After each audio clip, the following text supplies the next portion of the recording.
Hola, ¿qué tal? Muy buenas noches, 8:45, momento de las noticias. Mi nombre es Juan Carlos Sandoval y le presento nuestros titulares. Banco Industrial, siempre de tu lado, presenta los titulares.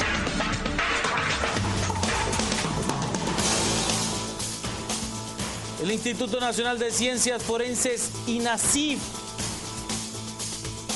ha recibido la orden de realizar un examen médico al general retirado José Efraín Ríos Montt.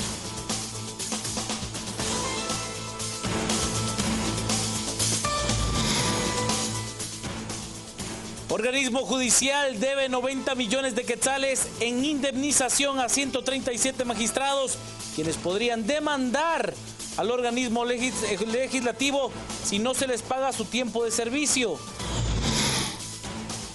Gremial de carniceros anuncia protesta masiva para este miércoles en la Plaza de la Constitución debido a los altos precios de la carne de res.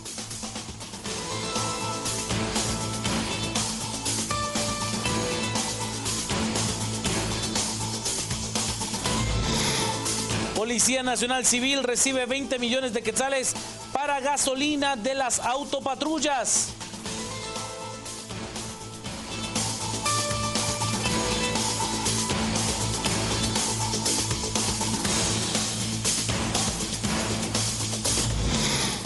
Y en Francia sale a luz la portada de la revista Charlie Hebdo, una semana después de que 8 de sus periodistas murieran asesinados por terroristas.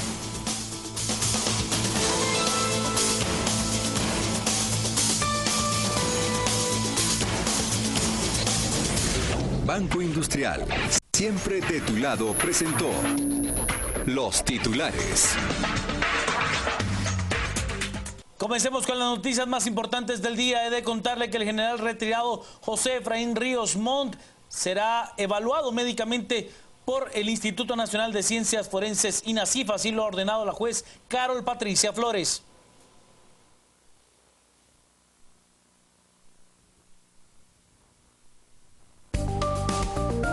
Las noticias nacionales son presentadas por Azúcar de Guatemala.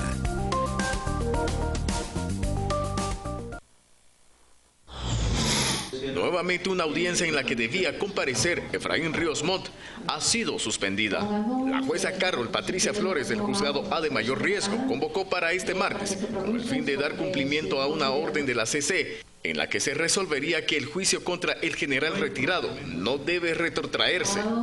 Sin embargo, Ríos Montt no se presentó, ya que sus abogados presentaron una excusa médica.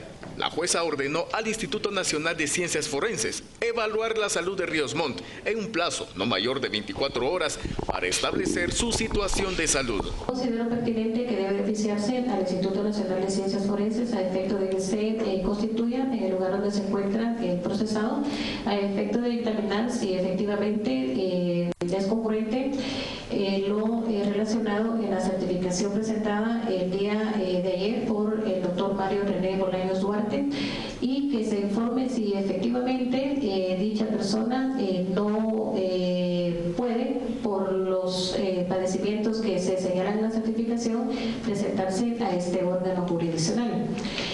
Debe de presentarse en el plazo de 24 horas a la residencia del procesado. El abogado defensor del general retirado, Jaime Hernández, señaló que la salud de Ríos Montt es precaria debido a que padece de unas hernias discales que le impiden caminar. El estado de salud del general es complicado, es muy delicado. Efectivamente, como a todos nos consta, el día 5 de enero fue un espectáculo pues que montó el Tribunal de Mayor Riesgo B al ordenar traerlo a la audiencia cuando él no se encuentra en las posibilidades de comparecer ante un juicio, ¿verdad? Yo creo que el derecho humano a la salud es importantísimo sobre todos los demás, porque obviamente el derecho a la salud va ligado al derecho a la vida. Dependiendo del resultado del estudio de INACIF, del estado de salud de Ríos Montt, la jueza deberá convocar a una nueva audiencia y determinar si el ex jefe del Estado deberá asistir o no al juzgado. Sigamos con las noticias. En este mismo caso, los creyentes adhesivos en el proceso por genocidio en el cual se persigue a José Efraín Ríos Montt, externaron su malestar por el retraso que ha sufrido el inicio del nuevo proceso debido a los supuestos quebrantos de salud que aquejan al acusado. Los querellantes adhesivos afirman que la defensa del militar retirado insiste por todos los medios posibles en dilatar el juicio. Mire, esta es una evidente y clara obstrucción a la justicia. Es curioso que en unas oportunidades dicen que no puede venir y ahora quieren que venga. El día de hoy llama la atención que de oficio, sin que nadie se lo pida, ordena la intervención de los médicos del INASIF, algo que los abogados habían estado insistiendo en forma pública, ante los medios también, en audiencia el día 5 de enero en el Tribunal de Mayor Riesgo B. Entonces es curioso que el día de hoy, pues, por parte de la defensa se alegue que tiene que estar presente cuando el 5 de enero, hace poquísimos días, dijeron que no podía. Entonces llama la atención cómo se sigue obstruyendo y queremos dejar claro eso, que las víctimas simple y sencillamente han acudido a las citas que el sistema judicial guatemalteco ha ordenado y seguiremos cumpliendo, y que el pueblo de Guatemala evidencie pues quién es el que realmente no quiere una justicia pronta y cumplida en Guatemala. Usted, un hombre atacó a machetazos a 2 mujeres y a una recién nacida.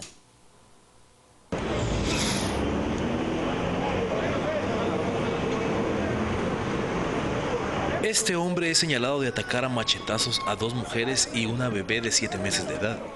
El individuo de nombre Víctor Hugo González, de 36 años, llegó a la casa de las víctimas y sin mediar palabra las intentó matar. Las mujeres, como pudieron, lograron salir vivas del ataque. González huyó después de cometer el hecho por las calles de la colonia La Barrera, zona 18. Una patrulla PNC pasaba cerca del lugar y ante la denuncia comenzó a perseguirlo, capturándolo minutos después. El sujeto, con manchas de sangre en su ropa y con un gesto frío, manifestó que las mujeres ingresaron a su vivienda y le robaron 125 quetzales. Y le robaron a mi esposa 125 quetzales, se lo quitaron hacia la fuerza. Sí, ella, ¿Cuánto te quitó? 125 quetzales le quitaron a mi esposa, pero a tiempo no estaba yo. Sí. Mira, ¿y por qué macheteaste al niño? Subiste, dale. Pues viste que yo al niño sí no vi que lo macheteara, pero yo solo vi que macheteé a la señora. ¿No te arrepentís de haberlo hecho? Pues bien, pero ya está, en el hecho uno tiene que hacer. Las mujeres y la bebé se encuentran recuperándose en el Hospital General San Juan de Dios. Las heridas las tienen en los brazos y en el rostro. La Policía Nacional Civil ha recibido 20 millones de quetzales para comprar gasolina que servirá para las autopatrullas de esa entidad. La Policía Nacional Civil tiene 20 millones de quetzales para pagar deudas que se tenían dentro de la institución. Este recurso servirá específicamente para el pago de combustible para las patrullas. Ayer nos dieron 20 millones en combustible. Se empezó a trabajar con lo que es el Distrito Central. Anoche se trabajó hasta las 23 horas entregándole vales al Distrito Central para que pudiera operar. A partir de hoy a las 7 de la mañana se empezó a entregarle vales de combustible a todas las comisarías a nivel nacional. Y si Dios lo permite, hoy vamos a tener ya todas las patrullas circulando con combustible. Sin embargo, el director de la PNC asegura que este recurso tan solo durará 2 meses. El débil fue que se pagaron los 32 millones que se debían. Entonces ahorita puede ser una cuenta nueva, donde nosotros tenemos aproximadamente para 2 meses para poder abastecernos, para que nos puedan volver a dar combustible. Asimismo, añadió que estarían esperando a que en 2 meses se les asigne mayor presupuesto y que no se viva otra crisis en Gobernación. Las noticias nacionales fueron presentadas por Azúcar de Guatemala.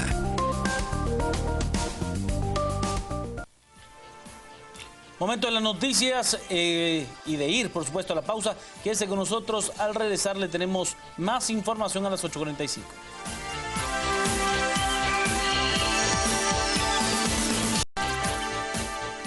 Vamos con las noticias más importantes del día. He de contarle que el organismo judicial deberá de indemnizar a 136 magistrados. El monto supera los 90 millones de quetzales.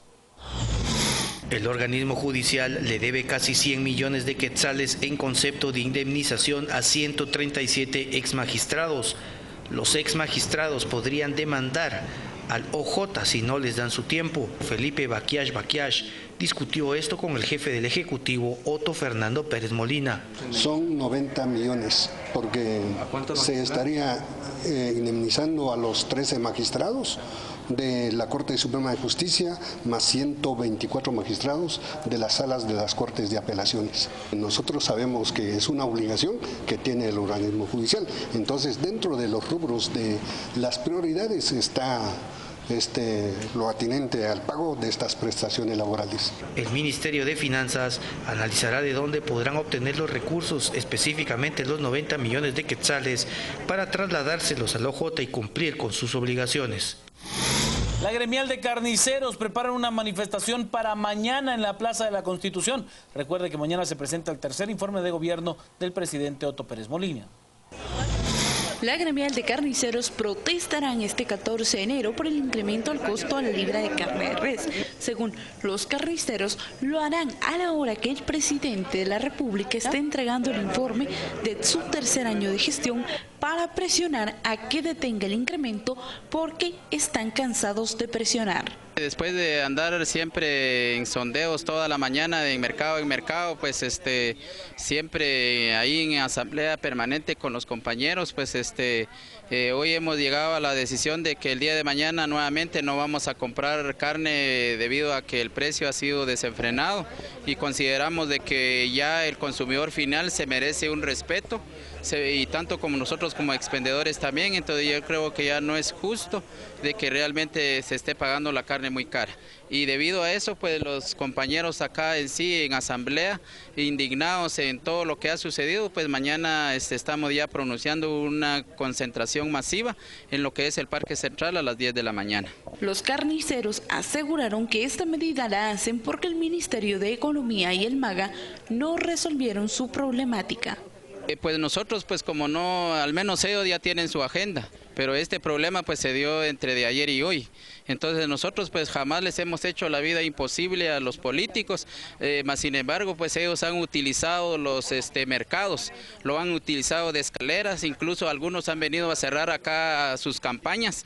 Y yo creo que nosotros también como comerciantes nos estamos poniendo de acuerdo de que si verdaderamente los políticos y el gobierno que está ahorita al frente, pues si ellos no dan una solución al problema que nosotros ahora estamos enfrentando, pues nosotros también vamos a tomar una decisión. En este año de política, en este año politiquero que va a haber, no vamos a permitir que los mercados se conviertan en romería de políticos, ya que solamente nos vienen a engañar y prometer, y yo creo que no es justo que realmente nosotros estemos padeciendo las consecuencias. El entrevistado aseguró que serán más de 35 los mercados que se reunirán de todo el país para manifestar su descontento por el precio de la carne. Usted, miembros del Frente Nacional de Lucha, han pedido y protestado ante la Corte de Constitucionalidad exigiendo que no se anule el impuesto a la telefonía. Cientos de salubristas protestaron frente a la Corte de Constitucionalidad. Con pancartas y banderas en mano exigen a los magistrados dejar sin efecto la resolución que anuló provisionalmente el impuesto de 5 quetzales por cada línea de telefonía celular. Aquí estamos preocupados por el abuso de recursos metidos en contra del presupuesto de ingresos y egresos de la nación por parte de sectores económicos que solo están viendo los intereses de minorías olvidándose de las grandes mayorías. Dentro de esa inconformidad nosotros planteamos que el impuesto a la telefonía debe continuar. Creemos que las empresas dedicadas a la telefonía han ganado mucho dinero y deben de pagar impuestos. El presidente de la Corte de Constitucionalidad, Roberto Molina Barreto, recibió al grupo de los manifestantes y se comprometió a analizar los requerimientos planteados.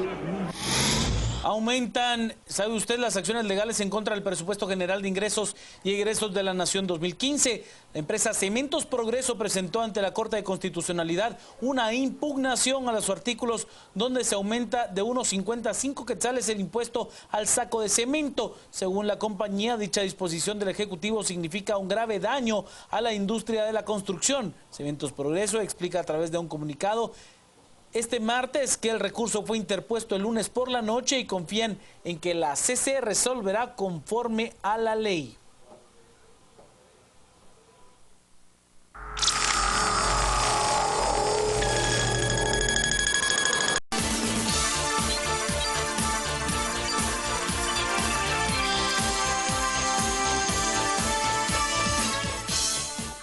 ¿Qué tal, amigos televidentes? Muchas gracias por su fidelidad. Un martes más con todos ustedes en su informativo de las 8:45.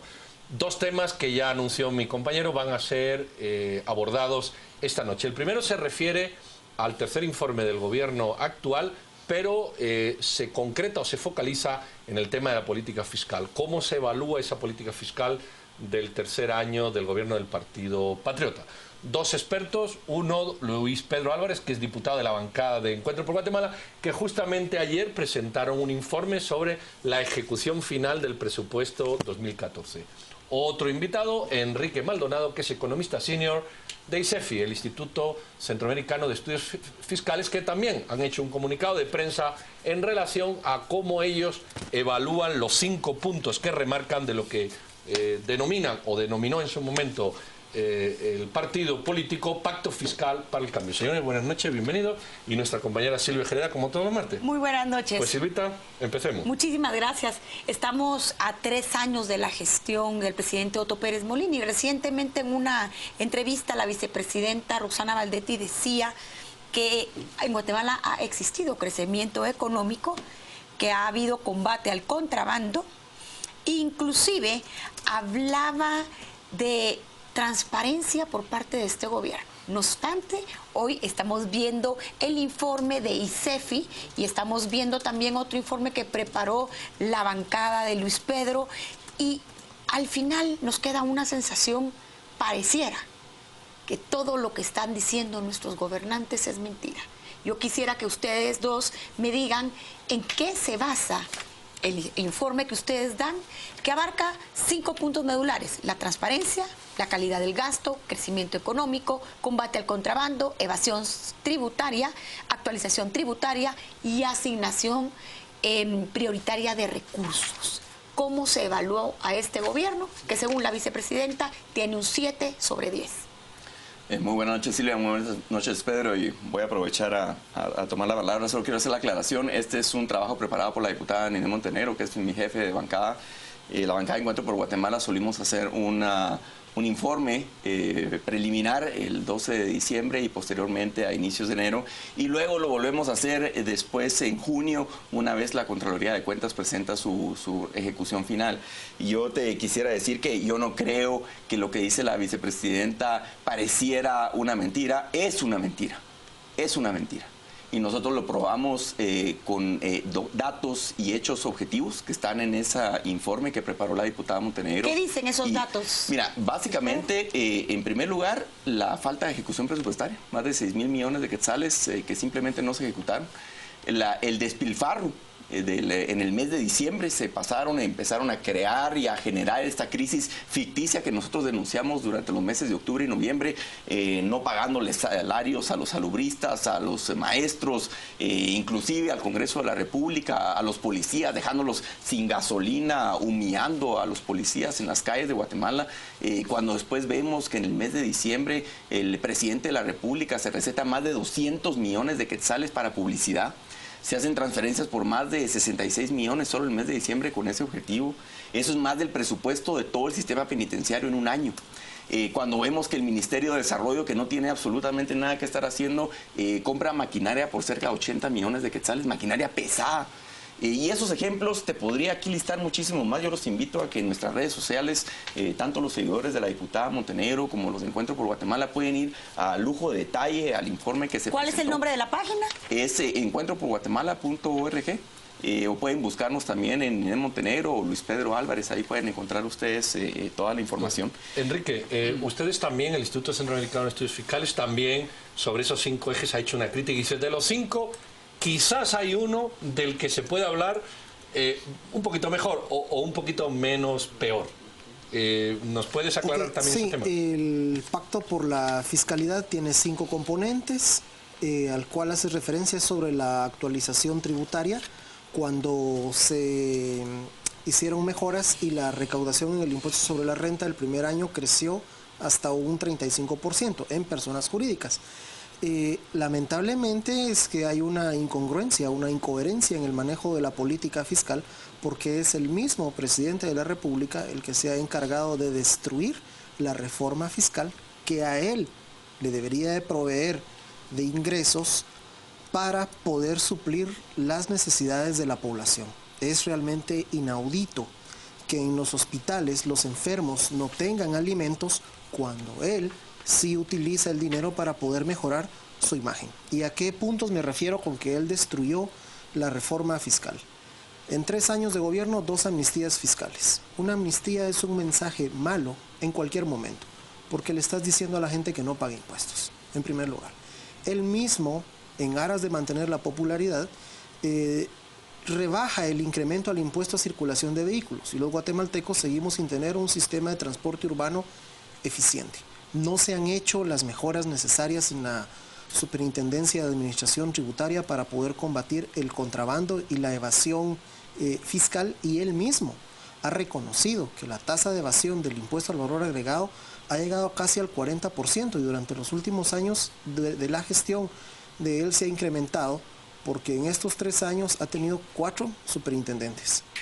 En las administraciones anteriores no se cambiaba a los superintendentes y la recaudación mostraba ciertas mejoras, pero con tanto cambio es realmente difícil que un superintendente pueda llegar a formular, implementar y evaluar los planes que él lleve para poder contrarrestar el contrabando y la evasión.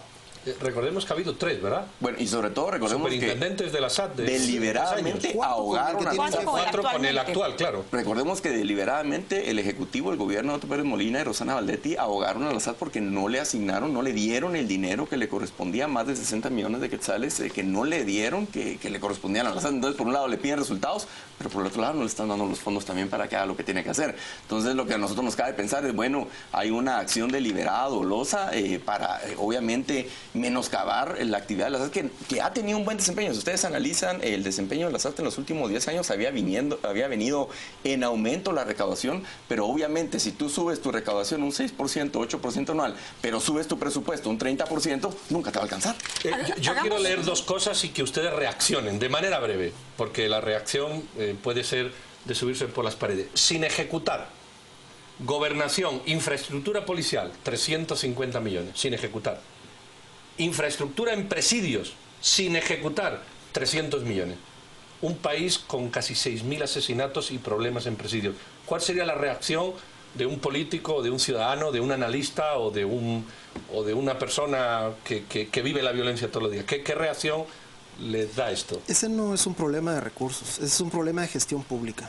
Es decir, con esa cantidad de dinero que se tuvo y que no se ejecutó, se es incapaz de poder controlar a 15.000 personas privadas de libertad que le están ocasionando problemas a la ciudadanía. Y hablemos un poquito también del tema de hambre cero.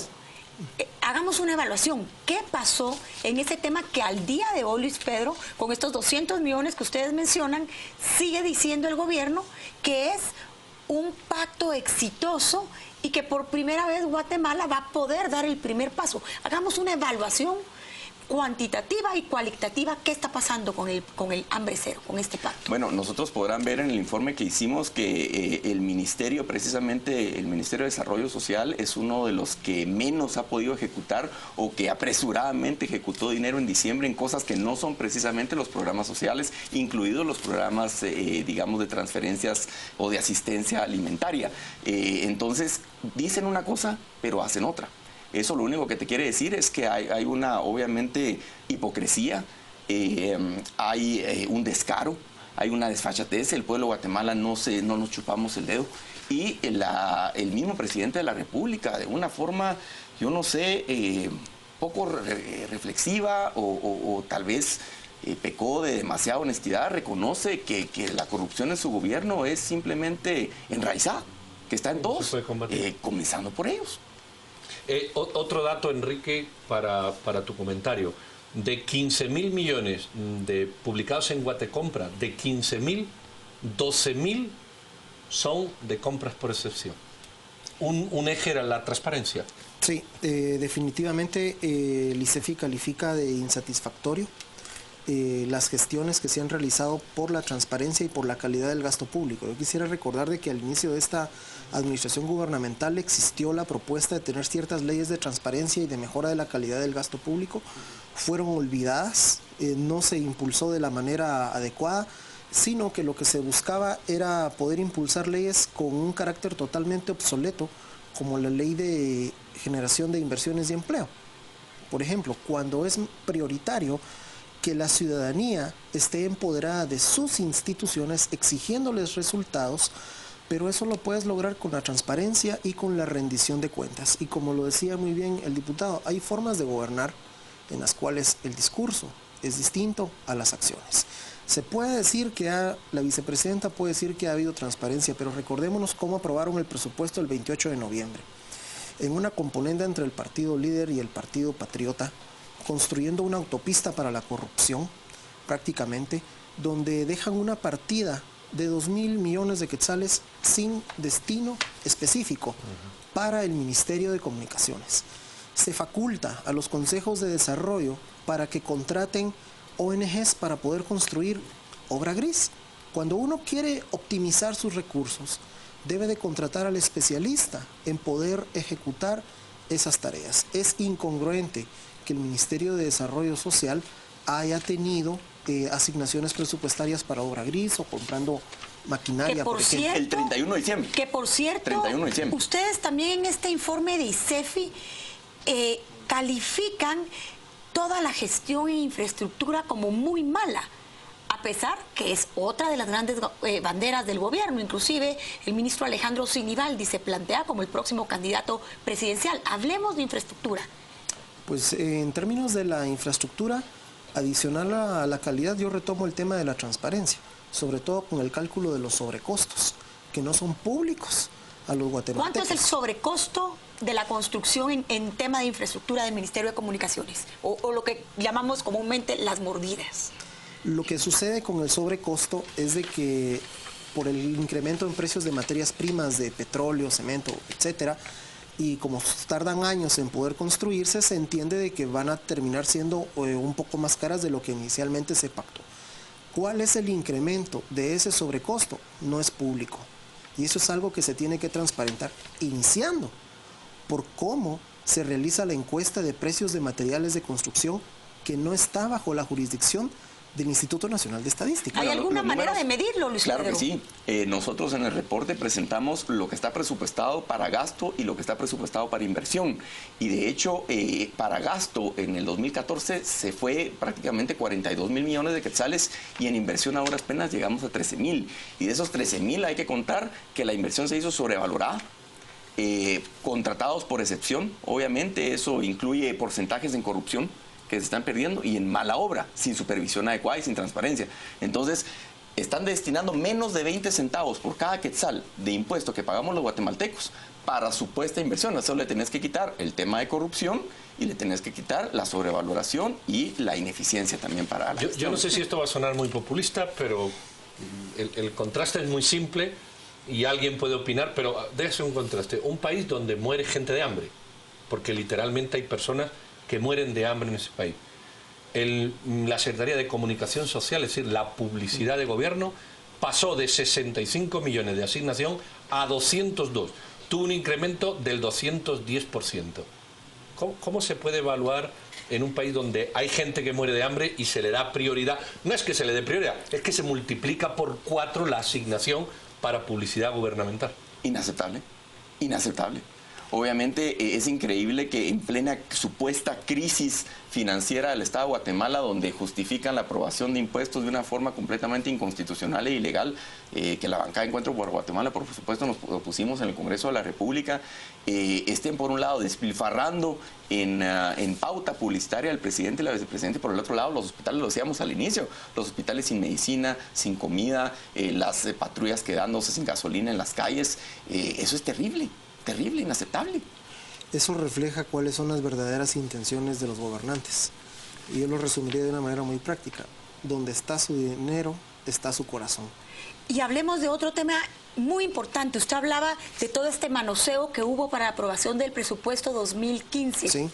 Adentro se incluyeron varios impuestos y a pesar de eso se calcula que va a haber un desfinanciamiento del Estado aproximadamente 780 millones y en el caso que quede en firme la resolución de la Corte de Constitucionalidad de no aprobar el impuesto a la telefonía, asciende a 1.7 millones. Aquí adentro vemos, por ejemplo, que se quieren aumentos en las regalías por la extracción minera que implicaría 300 millones. No obstante, la misma ley minera dice que se pagan 30 días siguientes, finalizado el calendario. O sea, estamos hablando en el año 2016, estos 300 millones. Pareciera que aquí también hay incongruencias e ilegalidades. ¿Qué opinan sobre este paquete de impuestos? Yo creo que no es una incongruencia, es simplemente un error de legislación no darse cuenta de la forma en la cual la tuvieron que haber hecho, porque estas regalías no van a ser para el presupuesto 2015, son para el presupuesto del 2016, en primer lugar. Y en segundo lugar, con lo del impuesto a la telefonía, yo quisiera recordar que el ICEFI en febrero del año pasado indicó que la SAT no iba a poder llegar a la meta de recaudación, y sucedió, porque se colocan metas realmente demasiado ambiciosas que ni siquiera son congruentes con los niveles de crecimiento económico del país y con las mejoras administrativo-financieras que la SAT debería hacer para poder disminuir los niveles de evasión y elusión. Por tercera vez, consideramos que no van a poder llegar a la meta de recaudación este año. Hay un dato aquí que también me llama la atención de Gobernación. En el mes de octubre se paga el alquiler, la renta de 10 vehículos blindados aproximadamente a $10.000 cada uno. Es decir, son $100.000 de 10 vehículos blindados solamente para los directivos o los altos mandos de Gobernación. Es $1.200.000 al año solamente en alquiler, $10.000 mensuales por cada vehículo. Bueno, y si tú quieres la policía está eso, sin gasolina. Encima de todo se está haciendo por excepción. Entonces no sabemos si el alquiler en un proceso de licitación abierto, donde haya libre competencia, esos arrendamientos podrían haber costado $2.000 o $3.000 mensuales. Nosotros el otro día hicimos el cálculo en la bancada de Encuentro por Guatemala, que con 3 meses de arrendamiento prácticamente estabas comprando un carro nuevo, blindado. Por supuesto, entonces eso definitivamente no es congruente con la supuesta carestía de fondos para la policía. Yo solo quería hacer una acotación a lo que decía Silvia anteriormente. Yo revisaría tus números, Silvia, porque la recaudación, si mucho la recaudación este año 2015 con las proyecciones, digamos, vegetativas de un aumento en el 5 o 6% de la recaudación tributaria, irá a pasar de los 51.000 millones de quetzales raspado, si usted no me deja mentir, raspado. Y la proyección de gasto es de más de 70.000 millones de quetzales. 20.000. Solo ahí tenemos 20.000 de 50. Es que no es 20.000 de 70, es 20.000 de 50, que es lo que recaudás. Eso estás hablando de uno de cerca del 40% de tus ingresos, de los cuales de esos 50.000, ya casi 15.000 los tienes destinados a pago de deuda. Y entonces solo te queda pues un espacito de 35.000 millones de quetzales para echar a andar la maquinaria que prácticamente te está alcanzando el dinero solo para sostenerla, no para invertir nada, solo para sostenerla. Y después, en el mes, si en el año pasado, en el mes de noviembre, nos quedamos sin dinero para salarios, es probable que este año empecemos a ver esa crisis en agosto, septiembre. Enrique, ya va quedando poco tiempo y quiero leer un comentario de un tuitero que dice: llora sangre y es reprochable oír a los invitados los excesos y abusos de los gobernantes. ¿Qué nos queda más allá del conformismo, la crítica, levantar la voz, dar el puñetazo en la mesa, llamar sinvergüenza? ¿Qué queda? Porque ya uno llega un momento que se mira al espejo y dice, bueno, ¿qué hago? Bueno, en primer lugar, yo creo de que algo que nos ha faltado a todos los guatemaltecos es que le exijamos resultados a nuestras instituciones. Somos muy apáticos a la participación y una excusa para la participación, para no participar, es no pagar impuestos. Si nosotros queremos tener una mejor nación, debemos de tener eso como visión, construir una nación, independientemente de que quienes estén administrando quieran construir una corporación de negocios. Ahora, hemos escuchado el detalle de este informe que realmente es escandaloso y para el pelo. Existe una vía legal, Luis Pedro, para poder procesar al gobierno, pues a las autoridades responsables de ese despilfarro, falta de transparencia? ¿Cómo hacemos para que esto no se quede en un informe y en papel? Claro que la hay, Silvia, y la bancada de Encuentro por Guatemala lo hemos dicho y lo sostendremos, exigiremos, no lo hemos logrado con las votaciones en el Congreso de la República, que se dé cumplimiento para comenzar el artículo 241 de la Constitución, donde se exige la aprobación de la ejecución presupuestaria, y en este caso, si no se aprueba la ejecución presupuestaria, deducir todas las responsabilidades legales a los funcionarios que no cumplieron. Muy bien, estamos en tiempo, señores. Luis Pedro, Enrique Maldonado, muchísimas gracias a los dos. Y ahí ven ustedes, Enrique decía una cosa que puede ser el resumen de todo esto. Si seguimos apáticos, pues evidentemente nos seguirán dando detrás de las orejas. Si como ciudadanos no asumimos la responsabilidad de exigir a quienes ponemos ahí para que gestionen lo que nosotros le damos y no se lo lleven, evidentemente no avanzamos mucho. Creo que puede ser un resumen compendiado de lo que aquí hemos dicho. Enrique, Luis Pedro, muchísimas gracias. Muchas gracias. Y ustedes no se vayan, no pierdan la paciencia. Vamos a ver con otro tema de referencia, la paz en Colombia. Ahí volvemos.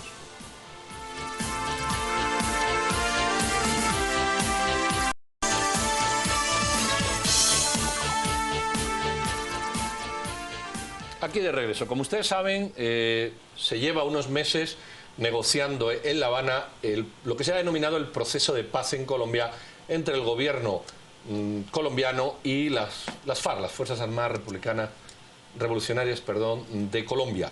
De eso, que es una noticia que vemos desde lejos, queremos hablar ahora. Cómo se ve el proceso desde dentro del país, dentro de Colombia, qué virtudes y defectos o qué aspectos a destacar en un sentido o en otro ven algunos analistas, y cómo se puede visualizar los escenarios de futuro en esta negociación. Para ello, un profesor de estudios clásicos en la Universidad del Rosario en Bogotá, don Daniel Reichberg. Daniel, buenas noches, bienvenido. Buenas noches. Sustancialmente, ¿cómo definirías tú este proceso de negociación que se ha dominado entre la guerrilla y el gobierno, proceso de paz en Colombia? ¿Qué título, qué frase diseñarías para abarcar este evento? Yo describiría el proceso de paz entre el gobierno del presidente Juan Manuel Santos y las FARC como un proceso anacrónico, en el sentido de que el gobierno aceptó la versión del conflicto que han venido presentando durante años las FARC, empezando por el hecho de que ellos hablan de una guerra de los 50 años y el presidente Santos ha aceptado la versión de la guerra de los 50 años cuando se fundaron las FARC. Pero a mi manera de ver, las FARC durante sus primeras décadas de existencia no eran tan relevantes, no eran tan peligrosas para el Estado. Se vuelve una fuerza peligrosa que pone al Estado en jaque, de hecho, cuando empiezan a participar directamente en el narcotráfico. Y de hecho, el tema de los cultivos ilícitos es uno de los temas en la mesa. Supuestamente ya se llegó a un preacuerdo y uno debe ser muy ingenuo para pensar que ese preacuerdo va a conducir a una solución real. Supuestamente las FARC van a entregar toda la información acerca de los cultivos ilícitos que ellos controlan, van a participar también en la erradicación de digamos, plantaciones de coca, etcétera. Eso en realidad no va a pasar. Lo que probablemente va a pasar es que aún si hay una desmovilización de las FARC, van a seguir las bandas criminales que ya están controlando una gran porción del negocio del narcotráfico, ya están entrando los carteles mexicanos a Colombia. Entonces, con o sin FARC, o así cambien de nombre, en Colombia, mientras se mantenga el problema del narcotráfico, va a seguir la guerra, así no sea una guerra contra una insurgencia comunista, como supuestamente son las FARC. Sabemos que el 26 de enero se reanudan los diálogos entre el gobierno de Santos y las FARC, y sin embargo existe una petición de las FARC para declarar un cese de operaciones en cuanto antes. Por el otro lado, tú hablas de la existencia de narcotráfico y un peligro en la zona. ¿Es congruente con la realidad este cese al fuego, y crees tú que el presidente va a acceder, porque está en dos últimos puntos en agenda? Claro. El cese al fuego bilateral, es decir, que las FARC paren sus acciones armadas, pero que también el ejército pare pare sus acciones armadas es muy poco popular en Colombia. Hay cierta aceptación hacia el proceso de paz, pero dada la experiencia hace unos 15 años bajo el gobierno de Andrés Pastrana, cuando se les entregó una zona a las FARC sin que el ejército pudiera entrar, sin que las Fuerzas Armadas pudieran atacar en esa zona muy grande del país, pues hay mucha resistencia, gracias a esa experiencia, a que el ejército pare sus operaciones contra la guerrilla. Entonces, pero por supuesto para la guerrilla, como usualmente ellos utilizan estas negociaciones para fortalecerse para la próxima fase de la guerra, entonces ellos sí han intentado desde el principio llegar a un acuerdo de un cese bilateral al fuego. Daniel, tú has sido también candidato o has sido candidato a la Cámara de Representantes. ¿Las fuerzas políticas del país acuerpan esta negociación del presidente Santos? ¿Hay matices en partidos políticos casi todas que difieren? ¿Cómo estaría vamos a decir, la sociedad política en relación con este tema? Acá hay que tener en cuenta que el presidente Santos se hizo elegir la primera vez bajo una bandera de guerra contra las FARC, porque él fue el ministro de Defensa del expresidente Uribe. Entonces, cuando ganó las elecciones en el 2010, la mayoría, si no todas las personas que votaron por él esperaban la continuación de la llamada seguridad democrática del expresidente Álvaro Uribe, que era pues una política agresiva contra las FARC. Poco después de ser electo, el presidente Santos cambia completamente su discurso y su estrategia y anuncia la negociación con las FARC. Entonces, la elección del 2014, la reelección del presidente Santos y la campaña antes de esa elección, en realidad giró alrededor de las negociaciones de paz, porque el expresidente Uribe creó su propio partido que se llama el Centro Democrático, querían llamarlo el Uribe Centro Democrático y poner la imagen del expresidente Uribe, pero no pudieron por razones legales.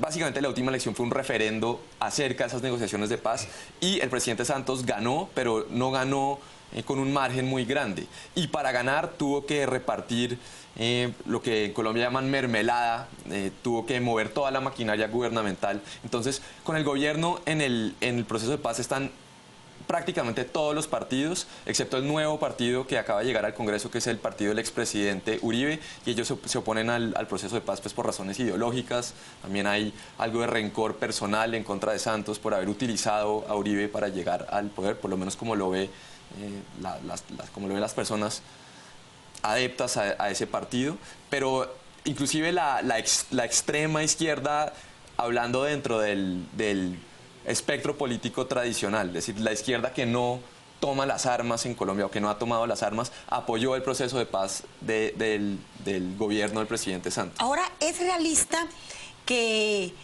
se depongan las armas por parte de quienes han estado en la ilegalidad, teniendo también un escenario como el que tenemos, que tú acabas de mencionar, donde existen grupos criminales, donde existen narcotraficantes, donde existen intereses perversos? ¿Es posible realmente que las FARC depongan las armas o podría suceder como fue en Guatemala, que muchísima de la guerrilla enterró en buzones su armamento y muchos años después aún existe ese armamento que lo siguen utilizando?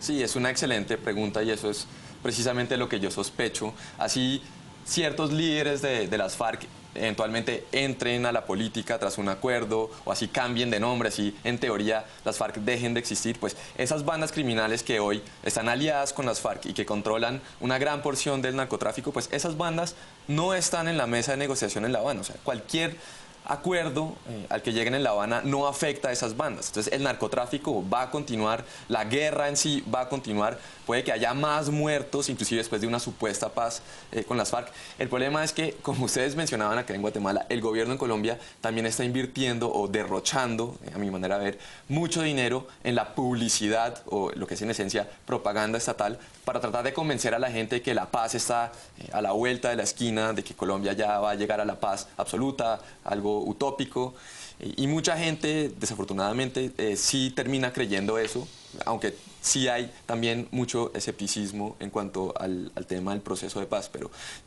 lo que yo mantengo es que mientras se mantenga la prohibición de la droga y exista el problema del narcotráfico y estas mafias que necesariamente se crean cuando hay una industria multimillonaria como la de las drogas, que es ilegal, pues va a seguir la guerra en Colombia y probablemente también en los países de la región. O sea que la paz es una utopía, un poco como pasó en Guatemala, que se firmó la paz, pero al final de cuentas seguimos viendo juicios de genocidio, seguimos viendo una extrema derecha con una extrema izquierda confrontada y al final no ha habido paz. ¿Pudiera ser el caso de Colombia?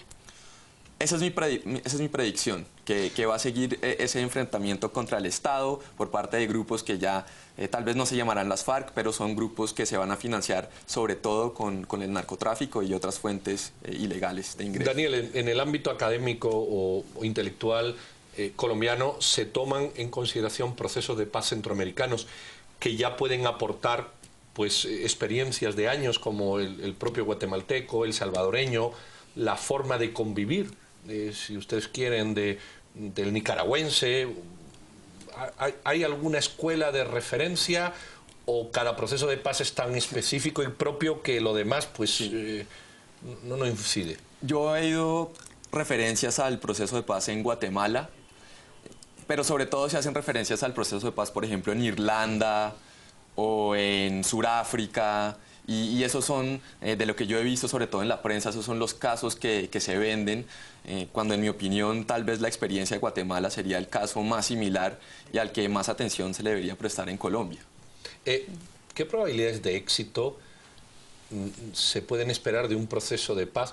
O dicho de otra manera, ¿los interlocutores son legítimos por parte del gobierno y por parte de las FARC? Ya por parte de las FARC has dicho que es una fracción. ¿Y el lugar donde se hace La Habana, de las pocas dictaduras que quedan en el mundo? ¿Esos son ingredientes que pueden generar algún sabor particular del final de este proceso o tú crees que son elementos exógenos? Bueno, creo que hay dos preguntas, pero la primera, en cuanto a la legitimidad, una de las primeras cosas que hizo el gobierno del presidente Santos fue declarar que en Colombia había un conflicto armado, porque bajo el presidente Uribe se había enmarcado la lucha contra las FARC bajo la guerra contra el terrorismo, después de los ataques del 2001, en septiembre del 2001 Estados Unidos y todo el panorama internacional. Entonces, el expresidente Uribe siempre hablaba del terrorismo y Santos, como digo, reconoció que hay un conflicto armado. Entonces, de cierta manera, le dio legitimidad a las FARC y admitió que el Estado colombiano también era culpable hasta cierto punto de la guerra que ha habido en Colombia. Entonces, en cuanto a legitimidad, pues el gobierno Santos le entregó esa legitimidad a la guerrilla de las FARC. En cuanto a Cuba, en mi opinión, es un gran error negociar en Cuba porque no es un país neutral. Cuba ha apoyado a las FARC desde el principio de su existencia. Sabemos que Cuba está en el bloque, digamos, de Venezuela, Ecuador, Bolivia, etcétera, que no son países, no son democracias liberales, que respetan la libre expresión, que creen en una economía libre, en la propiedad privada, etcétera. En general, obviamente, hay diferencias entre esos países. Entonces, desde mi punto de vista, fue un error haber negociado en La Habana, pero desafortunadamente las circunstancias y la cercanía que había entre el gobierno de los Castro y los líderes de la guerrilla condujo a que se tomara esa decisión. Pareciera que el presidente Santos al final ha cedido muchísimo a favor de las FARC, lo cual jamás fue aceptado por el expresidente Uribe. Pareciera que llevan una política totalmente opuesta, a pesar que en algún momento fueron del mismo partido. Sí, es verdad. A mí me parece que la relación entre Santos y Uribe es curiosa porque Santos llegó al poder gracias a haber sido sobre todo el ministro de Defensa de Uribe. Ya había sido ministro antes, bajo Pastrana, por ejemplo. Pero él salió a la luz y se dio a conocer en Colombia como ministro de Defensa de Uribe y sobre todo como el mayor verdugo que habían tenido las FARC en su historia. Si ustedes recuerdan episodios como la Operación Jaque, el famoso rescate de Ingrid Betancourt y otros secuestrados, pues Juan Manuel Santos era el ministro de Defensa en ese momento. Pero cuando ya empieza el proceso de paz Y yo sí creo que hay algo, digamos, de ambición del presidente Santos de ser el presidente que trajo la paz a Colombia.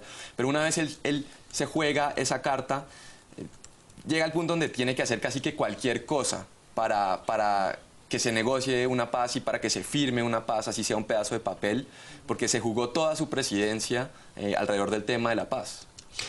Daniel, ¿qué percepción tiene un colombiano, un latinoamericano, cuando ve que Estados Unidos y Europa incluyen a las FARC en sus listas de movimientos terroristas y en cambio América Latina, o todos los países de América Latina, con honrosas excepciones, se lavan la mano y nunca han querido tomar postura al respecto?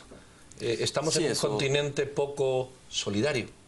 Eso me acuerda sobre todo a la posición del gobierno de los Kirchner en Argentina, que durante todo, digamos, la década pasada mantuvieron lo que ellos llamaban su posición histórica frente a las FARC, que era básicamente no intervenir porque era un asunto interno de Colombia.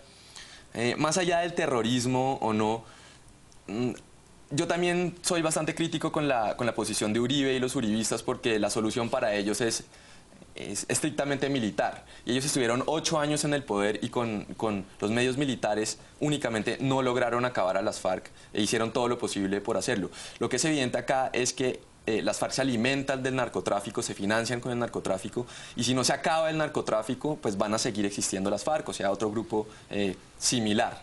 ¿Y cómo se puede acabar el narcotráfico?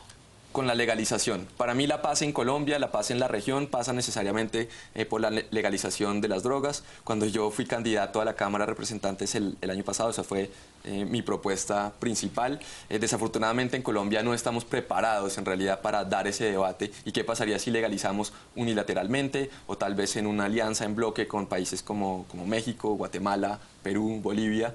Pero creo que en Latinoamérica ya llegó la hora de que nosotros mismos solucionemos nuestros propios problemas, como el del narcotráfico. No podemos esperar a que Estados Unidos o Europa u otros países solucionen esos problemas por nosotros al legalizar ellos, aunque obviamente serían parte de la solución, pero creo que una legalización en bloque pondría bastante presión sobre esos países para que también tomen las medidas necesarias. Y se acabe el gran negocio. Nosotros estamos poniendo los muertos hace muchos años. Muy bien, Daniel Reichberg, que es profesor de la Universidad del Rosario en Bogotá. Daniel, muchísimas gracias por este panorama tan amplio de la negociación de la paz en Colombia. Y sin más preámbulos, nos despedimos, doña Silvia. Hasta el martes que viene. Nosotros, hasta mañana, otros compañeros. Y sin más dilaciones, feliz noche y nos vamos a deportes. Los deportes